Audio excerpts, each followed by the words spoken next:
Great evening, and great evening once again. How are all of you doing? I'm happy that you are able to join me for the second time this week on a very important topic of discussion that we will be having tonight. Once again, I want to welcome you to the Sonya Dungee podcast, where conversation is always the essence of the soul. I am your host, Sonya Dungee, and yes, still bringing that heat to the IG, the Facebook, the YouTube, and now the TikTok streets.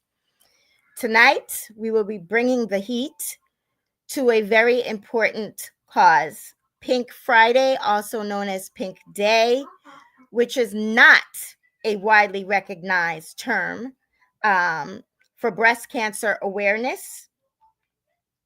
It's an event and activities that all happen during the course of October, which is Breast Cancer Awareness Month.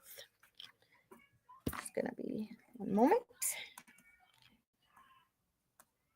Okay, so during Pink Friday, Pink Day, if you will, these events, people wear pink clothing, ribbons, accessories, and by doing so, it symbolizes solidarity with those that are affected by the disease. The pink and the pink ribbon are recognized internationally, and they too are symbols of breast cancer. Pink and the pink ribbon, one moment, sorry, are widely seen. I mean, especially during the month of October. I was in a few stores today, and everywhere I looked, I saw pink ribbons, pink clothing, wear pink. It was refreshing and it was amazing, and it put a smile on my face because the awareness definitely needs to be out there.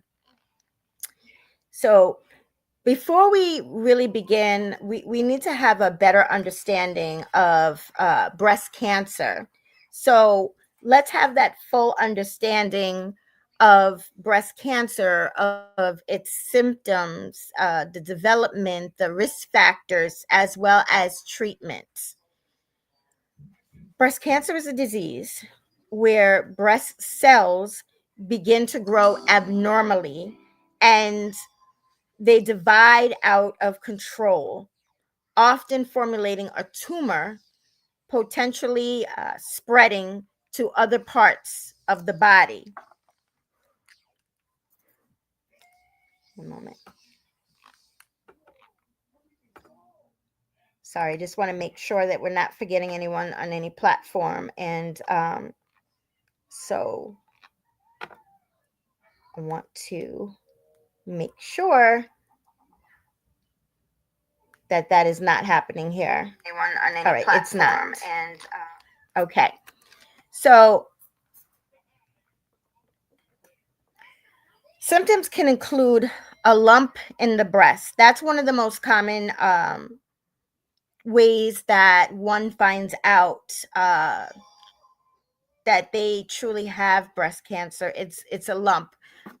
Doctors teach self-examination, as well as doctors do their annual checks when we go for our annual visit. So again, the symptoms can include a lump in the breast, a lump in the armpit, changes in breast size or shape, nipple discharge, skin changes like dimpling and orange peel textures. It can affect anyone. It can affect anyone. Early detection is critical for effective treatment. And when I say anyone, men as well. For men, it's 1 out of 100, which is 1% of men account for breast cancer, while 1 in 8, which is 13% of women, will be diagnosed with invasive breast cancer. So that's just a few statistics so that you can get a better, clearer understanding. So cancer occurs when cells in the breast develop a mutation in DNA, which provides for cells to grow and die. They have uncontrolled growth, tumor formation, or metastasis. The diagnosis can be determined through various methods, such as clinical breast exams, which we just spoke about, mammograms, and biopsies. I know for me, I go annually, and I even get a letter in the mail because I go to a breast cancer center, not a breast cancer, I'm sorry, breast center, and I get a letter reminding me it's about that time, and I automatically go ahead and schedule out uh, my exam. And just to share something with you, years ago, I had a um, a breast scare where they found these little lumps, and I was so afraid I did not go back. I was directed to go back and get a biopsy. And so I asked, well, what are my options? I really wasn't wanting to be cut on as my option. And matter of fact, I didn't even get home from having that breast exam done at the center. And I received a phone call even before my doctor telling me that there was some abnormalities and I needed to come back for a biopsy. Well, scared as I was, I called my doctor.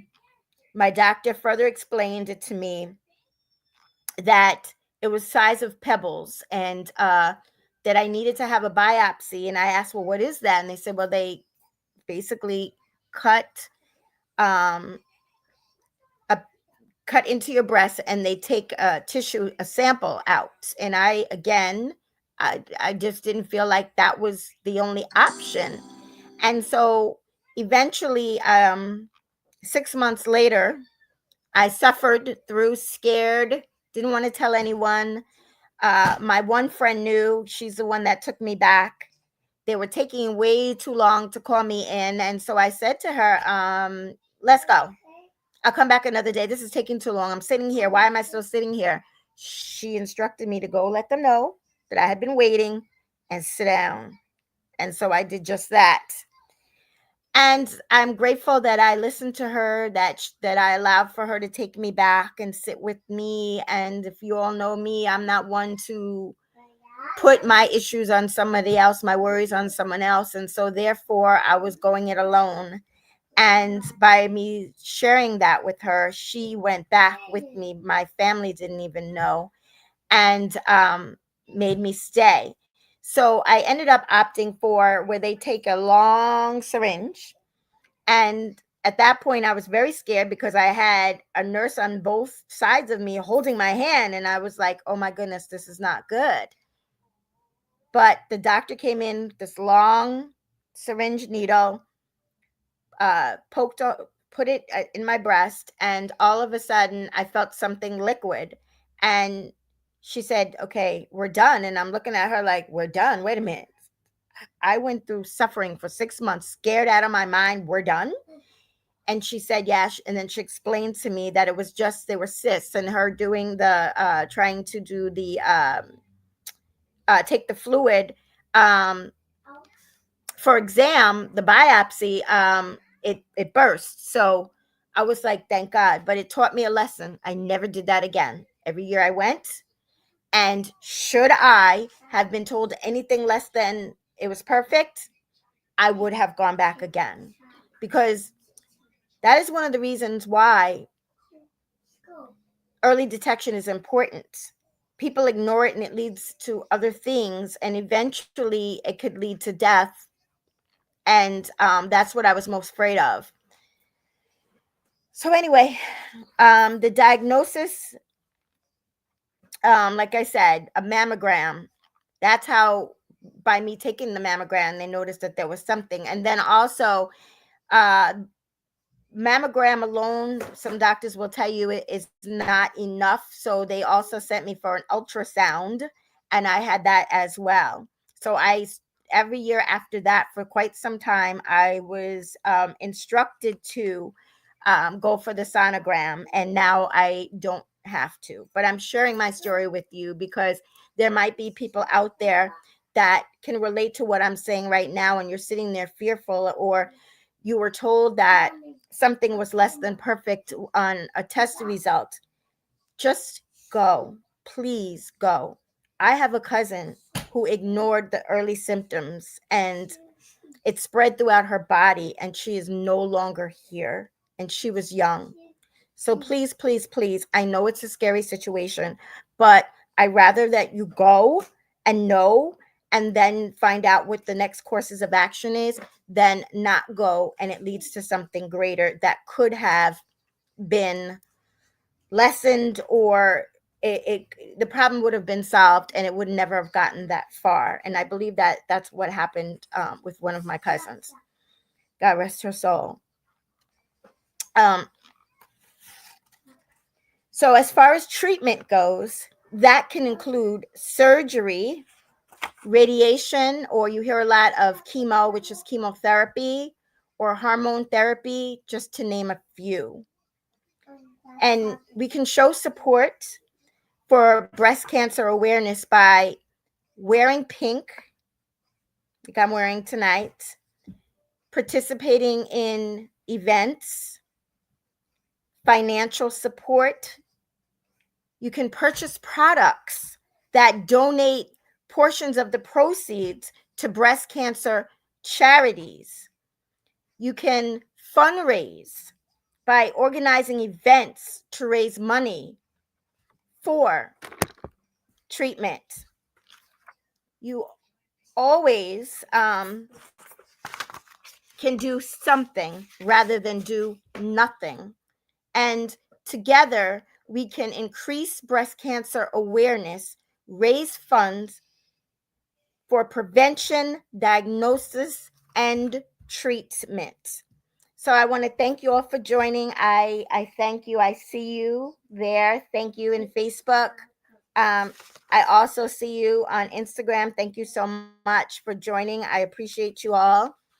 And if there's any questions that you have, or something that I said was relatable and you don't want to go it alone, but you feel like you cannot share it with your family or your friends, you're more than welcome to DM me, and I'll send you my calendar link, and you and I together, we can have a discussion. And the support is there.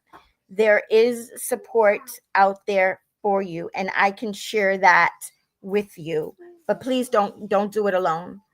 Okay, you know they say about willpower alone will never outdo community. That is the case, and it is so true, because I tried that for 6 months, and it's by the grace of God that I shared that with one of my best friends, who normally isn't as stern, but she was very stern with me and made me make that appointment and went back with me, and again made me go and tell them that I was there, because if I would have driven myself, I would have left and I would have tortured myself unnecessarily.